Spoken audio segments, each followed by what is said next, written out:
Albert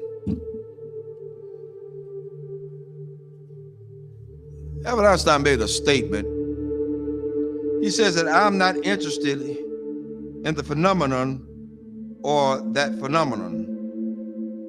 Einstein had said earlier in his life, I want to know the thoughts of God.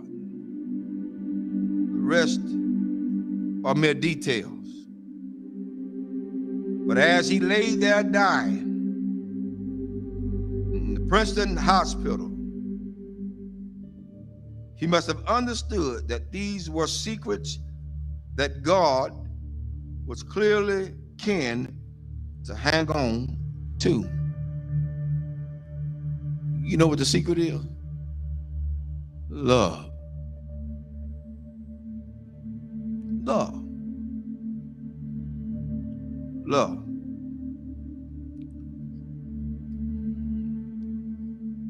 I'm going to share something tonight with everybody, and hopefully it'll hit close to home. To understand the mind of God is to understand the power of love. God is love. 1 John 4:8 says that God is love. Without love, there would be no forgiveness. Without love, there would be no structure. Without love, there would be no mercy. Without love, there would be no kindness. Without love, everything else would go completely out the window. I learned this week. Took some people to let me know that I was still hurting. And I'm gonna let everybody know tonight. This is my reality. Not to slight anybody. A lot of things that I know I hadn't always done right, hadn't been right. But I had an incident this week to wake me up real good. At certain points, we can give our children what we didn't have so much until we forget about teaching them structure. This week, I learned at some point you won't be respected. And that's for everybody. You're not going to be respected because they feel the way they feel. They're emotionalized. They're emotional creatures. Therefore, they don't know. But I did the one thing I thought that I would never do. Turn and walk. That's where I was. But I found out that I had a whole halo of hurt that I'd never been released from.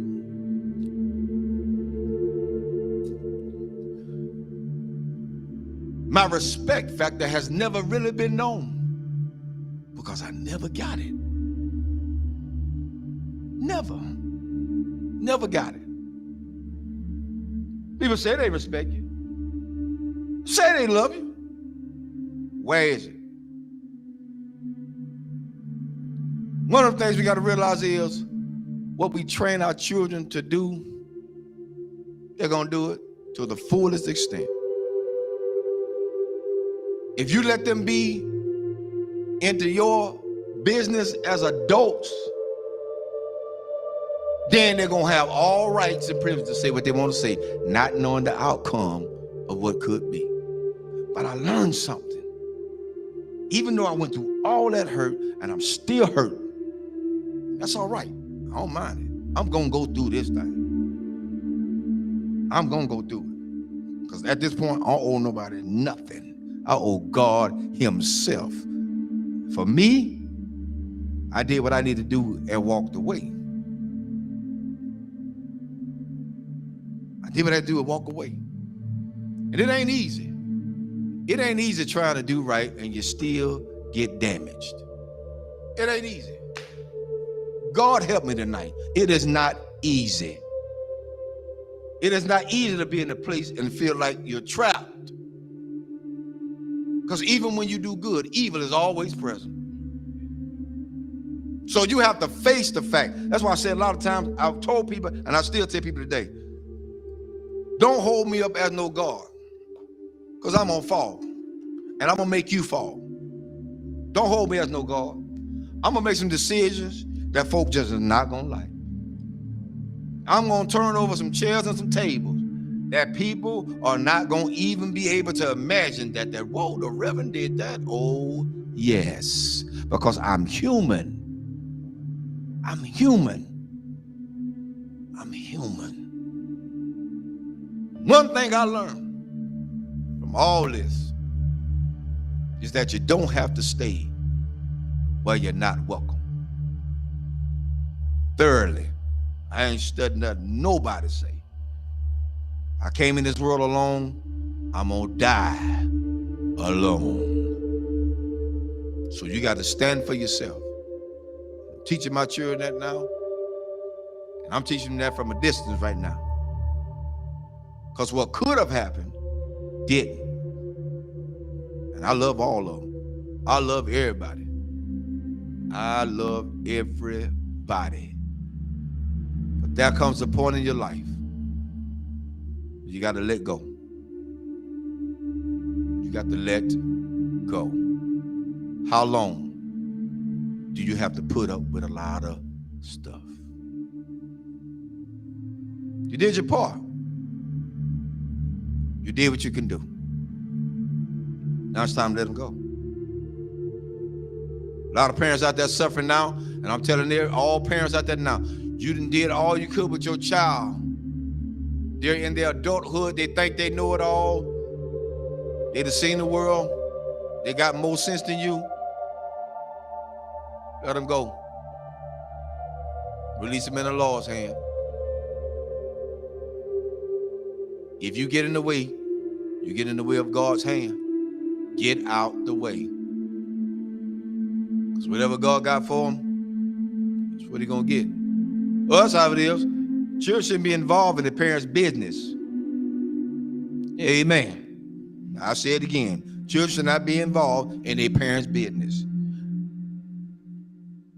Whatever go on between those two, that's their problem. Not the children. But the children are affected by it. But guess what? It's up to those parents to sit the children down and talk to them together, not apart. Together. Together. You want to stop a whole lot of confusion? Talk about it together. You don't want to break down the communication? Talk about it together. At this point for me going forward, that's what we're going to do. And if they can't do that,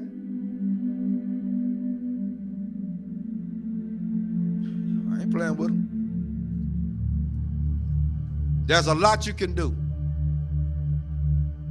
And God help me. I'm strong as an ox.